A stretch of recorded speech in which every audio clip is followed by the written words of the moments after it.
दिलीप भाई आपके पास आता हूँ। बहुत समय नहीं बीता है कि मैंने मुंबई के वानखेड़े स्टेडियम के अंदर ही विदेशी टीमें जब भी आती रही हैं, उन्होंने अच्छे शॉट्स मारे, विकेट लिए, तो लोग खड़े होकर तालियां बजाते मैंने उनको देखा है सर। इतनी मुंबई की स्पिरिट है। और मैंने ये स्पिरिट को चेन्नई के अंदर भी देखा। चिन्नास्वामी स्टेडियम तो वो स्टेडियम है जिसने पाकिस्तान की टीम को स्टैंडिंग ओवेशन दिया हुआ है सर, जीतने के ऊपर। मैं आपको बता रहा हूँ, ईडन गार्डन का आप देखिए किस ढंग से वहां पे लोग करते हैं। लेकिन नरेंद्र मोदी स्टेडियम के अंदर ऑस्ट्रेलिया का चौका लगता था, एक हश्ड साइलेंस था, पिन ड्रॉप साइलेंस। ऐसा लगता है कि जैसे मैं किसी मरघट में बैठा हूं। भाई अगर अच्छा शॉट लगा ताली तो बजाओ। आप क्रिकेट देखने आए हो या जंग देखने आए हो? आपने एक भस्मासुर पैदा कर दिया सर। ये भस्मासुर अब खत्म होने वाला नहीं है सर, क्योंकि ये ट्रोल आर्मी भस्मासुर है। ये जहां जाती है लोगों को भस्म करती है। और मुसीबत ये कि इसका जो एक्सपेंशन हो रहा है ट्रोल आर्मी का, वो रक्त बीज की तरह। तुम एक को मारते हो, 100 रक्त बीज और पैदा हो जाते हैं। ये दिक्कत है, ये सारी की सारी ये कैंसर है, ये बीमारी है।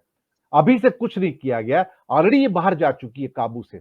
जिन्होंने पैदा किया उनके काबू से बाहर जा चुकी है सर। यहां भी लगता है कि दुर्गा मैया की जरूरत है, जो आके शेर की सवारी करके आए और इनका समाप्ति करे सर। दिलीप गोयल साहब।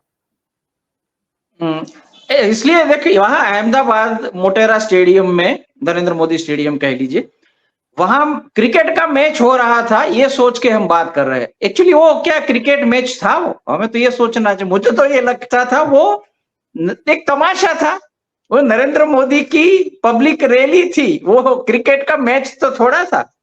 अब थोड़ा सा पूरा आप देख ले, ये जो हुआ अहमदाबाद के, उसके बारे में पूरा वर्ल्ड कप देख लीजिए, तो ऐसा लगता है ये वर्ल्ड कप तो था ही नहीं, ये तो एक पूरा तमाशा था।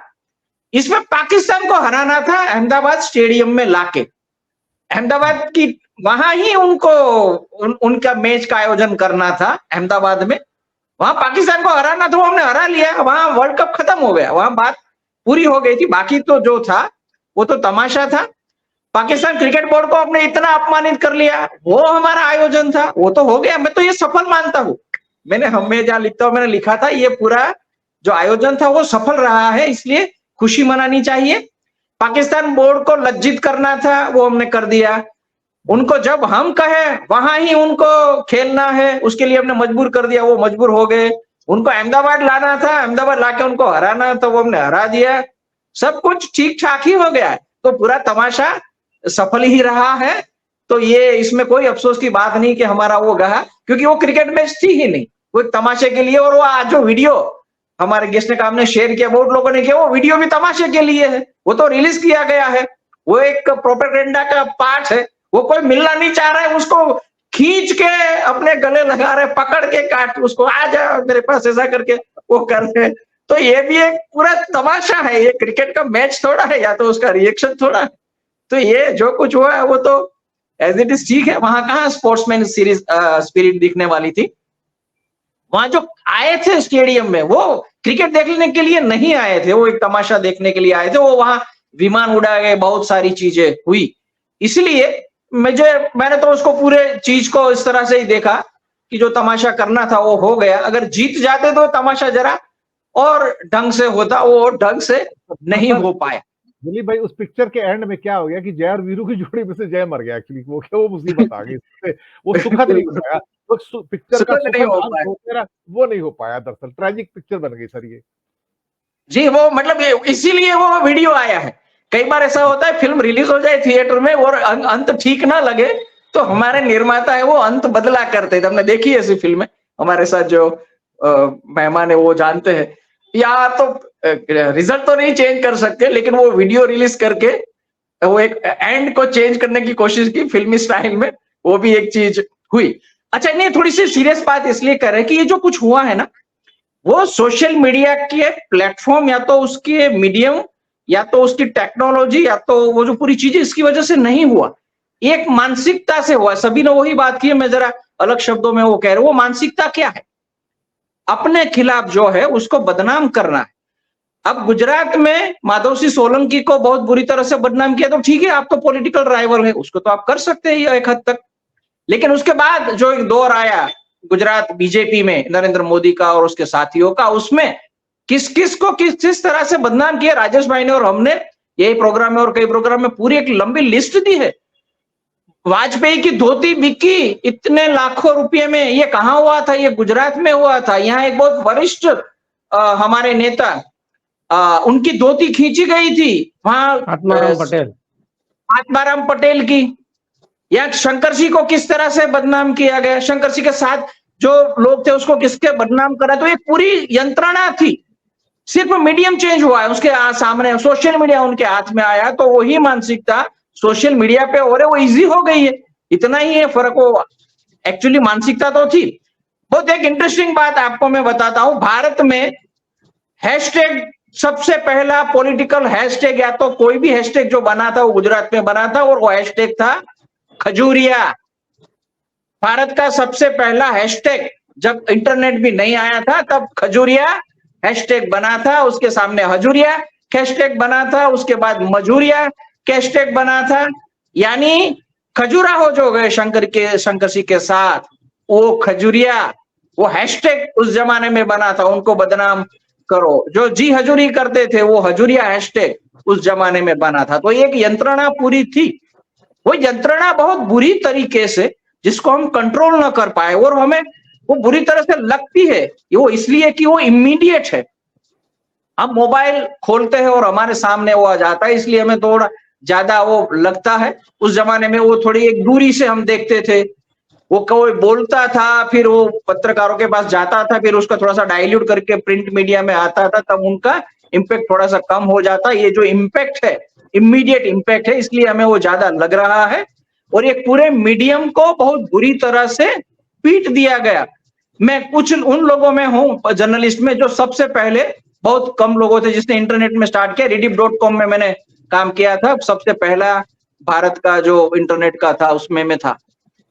हम बहुत खुश थे उस जमाने। हम क्या बात करते, हम कहते थे कि ये मीडियम ऐसा है जो इंटरैक्टिव है, वहां आपको तत्काल एक रिस्पॉन्स मिलता था, वो बहुत अद्भुत लग रहा था। हमें लग रहा था कुछ नई चीज टेक्नोलॉजी में ऐसी हुई है जो हमारे प्रत्यायन को, हमारे कम्युनिकेशन को एक नेक्स्ट लेवल पे ले जाएंगे। वो उनका सबसे अच्छा तरीका माना जाता था इंटरनेट का, कि वो रिस्पॉन्सिव है, इंटरैक्टिव है, आपका रीडर है, वो आपके साथ जुड़ जाता है इंटरनेट। आज वही चीज सबसे बुरी साबित हो रही है इंटरनेट पे। आप वेबसाइट देख लीजिए, हमारे यहाँ कमेंट के लिए हम यूजर्स को विनती करते थे, हम उसको रिक्वेस्ट करते थे आप कमेंट भेजिए, क्योंकि उनको आदत नहीं थी। हम जो कमेंट आती थी उस पर स्टोरी करते थे rediff.com में। हमारा पूरा एक विभाग था रिस्पॉन्स का, हम कुछ मुद्दे रखेंगे, हमें रिस्पॉन्स मिलेंगे, उनसे हम फिर एक आर्टिकल बनाएंगे। फिर आज क्या हालत है, आप वेबसाइट देख लीजिए पूरी भारत की, कमेंट विभाग बंद हो गया है। कमेंट विभाग बंद हो गया क्योंकि वहां कमेंट नहीं आती है, वहां गालियां आती है। हम उस लेवल तक उस टेक्नोलॉजी को ले गए, जो उनका सबसे सटीक पहलू था, वो सटीक पहलू को हमने सबसे बुरी तरह से खत्म कर दिया। और उसके पीछे एक ही ये मंशा है, ये जो पॉलिटिकल प्रोपेगेंडा करने के लिए इनका इस्तेमाल किया गया, उसके लिए पूरा माध्यम खत्म हो गया। अब उसको कैसे सुधारेंगे, आज तो दिख नहीं रहा, हम कैसे उनको करेंगे, कैसे कंट्रोल करेंगे। उसके सामने बैकलैश आया, जरूर बैकलैश आया, उनका जो कुछ हुआ उसके बाद जो हैशटैग चला, मैं नहीं बोलना चाहता हूं, ऐसी बातों में मैं विश्वास नहीं करता, इसलिए मैं वो शब्द नहीं बोल रहा हूं, लेकिन उसका भी एक बैकलैश आया, वो भी एक पूरा ट्रेंड हुआ, वो भी ठीक नहीं है। मैं भी मानता हूं ये भी चीज तो ठीक नहीं है, लेकिन ये हो रहा है क्योंकि किसी ने इनका फायदा उठाने के लिए किया। आज उसको सामने उनकी जो ऑपोजिट में जो कुछ लोग हैं वो भी उनका इस्तेमाल कर रहे हैं। ये पॉलिटिकल यूज के लिए जो कुछ हो रहा है, उसके आगे जाके बाकी चीज के लिए जो इस्तेमाल हो रहा है, इसकी वजह से एक ऐसा मीडियम था जहां हम मर्जिंग ऑफ द मीडिया की बात कर रहे थे, कम्युनिकेशन को नेक्स्ट लेवल पे ले जाने की बात कर रहे थे, हमारे रीडर्स को एम्पावर करने की बात कर रहे, वो एक पूरा ये मीडियम आज तो खत्म हो गया है। न जा किस तरह से हम उसको बचा पाएंगे, आशा रखता हूं टेक्नोलॉजी कई बार ऐसी चीज लाके खड़ा कर देती है कि बाकी के लोग देखते रह जाते हैं।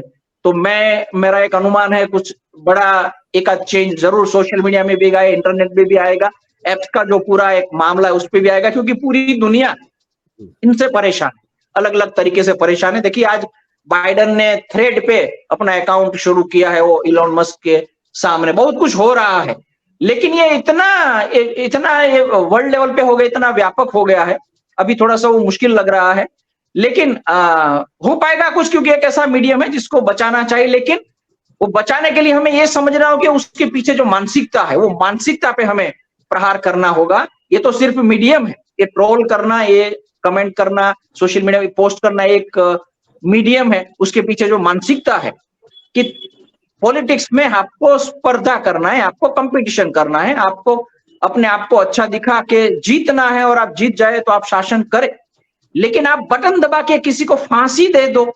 ये लोकतंत्र में अपने विपक्ष को फांसी देने की बात कहां से आई है, कैसे हम बर्दाश्त कर सकते हैं? यहां तक बात पहुंची है, वहां भी हमें ध्यान देना होगा। अगर वहां हम थोड़ा सा सुधार करेंगे तो अपने आप हम टेक्नोलॉजी में उसका इम्पैक्ट देखेंगे, लेकिन देखते हैं अब कैसे होगा, कब होगा, अभी तो थोड़ा वो मुश्किल लग रहा है। जी।